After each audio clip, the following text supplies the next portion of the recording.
Hi, my name is Sophie and I'm a student assistant with Global Study Program. We're really excited to have you here, and today we're going to teach you how to use the general catalog.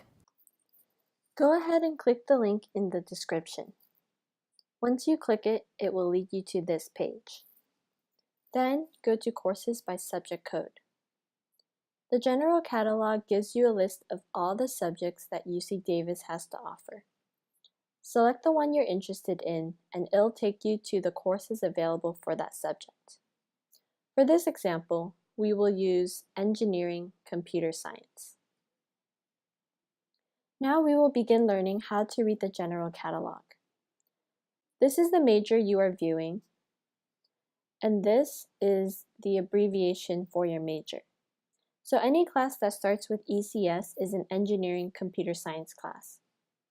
Lower division courses range from 0 to 99, and they are introductory classes for your major, which may be a little easier than upper division courses.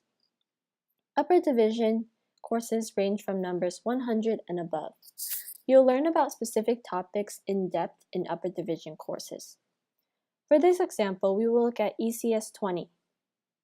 ECS 20 is the course abbreviation and number. Right next to it is the course title, Discrete Mathematics for Computer Science. And at the very end is the number of units, in this case, 4.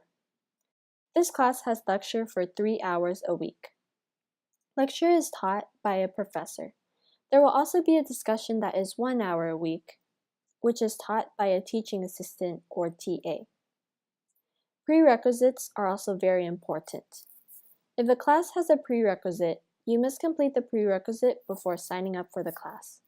For example, ECS has a prerequisite of a grade of C- or better in Mathematics 16A or 17A or Mathematics 21A. Right here is a description of the course. This will give you an idea of what the course is all about. GE credit can be important too. If the GE credit shows WRT, this means that the class will have a lot of writing. But in this case, the course will be more science and engineering, so you won't have to worry about that. It is important to note that not all the courses will be offered each quarter.